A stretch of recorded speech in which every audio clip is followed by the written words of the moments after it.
शरीर पर हरी और काली धारी वाली वर्दी, आंखों पर काला चश्मा, ये कमांडो आंधी की तरह आते हैं, तूफान की तरह तहलका मचाते हैं। अचानक कश्मीर में भारत के दुश्मनों की हालत हो गई खराब, क्योंकि सरकार ने उतार दिया दुश्मनों का बाप, नाम है कोबरा बटालियन।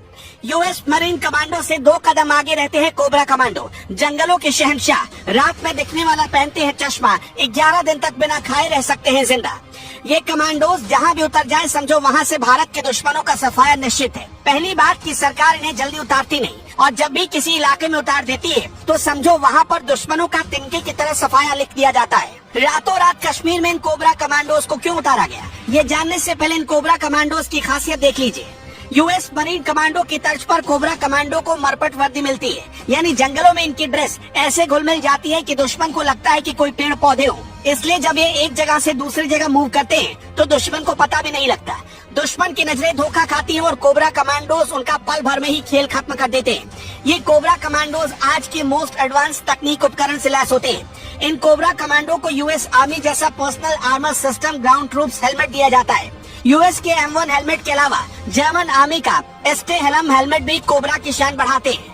इजराइल में बनी MTR और X95 राइफल से लैस होते हैं। खुखरी की तर्ज पर कोबरा कमांडो मैशे अपने पास रखते हैं। इनको मुख्यतः जंगलों के ऑपरेशन में उतारा जाता है, इसलिए GPS के अलावा रात को देखने में मदद करने वाला चश्मा मिलता है। एक बार जंगल में जाने के बाद इनका कनेक्शन बाहरी दुनिया से कट जाता है। ऐसे में भीषण से भीषण जंगलों में कोबरा कमांडोज तक कोई मदद पहुंच नहीं पाती। जरा सोच कर देखिए, ये कमांडो तब खाना कैसे खाते होंगे, ये जिंदा कैसे रहते होंगे, क्योंकि ऑपरेशन महीनों महीनों चलते हैं। कुछ रिपोर्ट्स दावा करती है कि ये कमांडोज 11 दिनों तक बिना कुछ खाए जिंदा रह सकते हैं। इन्हें ऐसी ट्रेनिंग मिलती है जिससे ये जंगलों में मौजूद चीजों को ही खाकर अपना गुजारा कर सकते हैं। जंगलों में जिंदा रहने के लिए इन्हें कई महीनों की हार्ड ट्रेनिंग दी जाती है।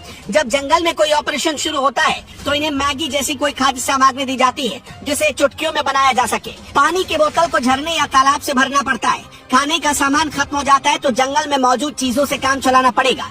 ऐसा तब तक करना पड़ेगा जब तक ऑपरेशन खत्म नहीं हो जाता। जवानों को ट्रेनिंग में कई जंगली वनस्पतियों की जानकारी दी जाती है। कोबरा कमांडो अपने जूते और वर्दी 1 मिनट के लिए भी नहीं उतारते। 6 महीने पहले कोबरा यूनिट को जम्मू कश्मीर में भेजा गया था। कमांडो की ट्रेनिंग अब पूरी हो गई। हालांकि जम्मू कश्मीर में लंबे समय से CRPF तैनात है। वहां पर आतंकियों के खिलाफ अलग अलग ऑपरेशंस में सेना की राष्ट्रीय राइफल और पुलिस के साथ CRPF भी रहती है। CRPF कमांडो बहादुरी के कई कारनामों में सर्वश्रेष्ठ माने जाते हैं। कोबरा यूनिट का गठन यूएस मरीन कमांडो फोर्स की तर्ज पर हुआ। अब ये कमांडोज बहादुरी के कई कारनामों में यूएस मरीन कमांडोज से आगे निकल चुके हैं।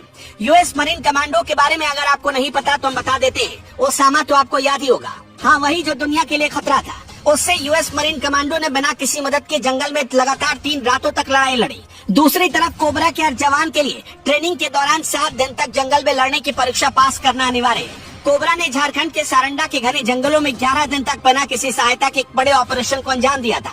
सारंडा के जंगल एक समय इतने भीषण और घने होते थे जहां दिन में भी सूरज की रोशनी धरती पर नहीं पहुंच पाती थी। वजन लेकर जंगल में नियमित रूप से लड़ने का रिकॉर्ड ब्रिटेन के विशिष्ट कमांडो SAS के नाम पर है। ये दस्ता 30 किलो वजन उठाकर 10 रात तक जंगल में गुजार सकता है, जबकि कोबरा कमांडोज 23 किलो वजन उठाकर 11 रातों तक गहन जंगल में गुजार सकते हैं। ऐसे कमांडोज की अब जम्मू कश्मीर में तैनाती हुई। इसका सीधा मतलब है कि अब जम्मू कश्मीर में भारत के दुश्मनों का सफाया तय है। ऐसे फोर्स के लिए आप क्या कहना चाहेंगे? अपना जवाब हमें कमेंट बॉक्स में लिखकर बताइएगा।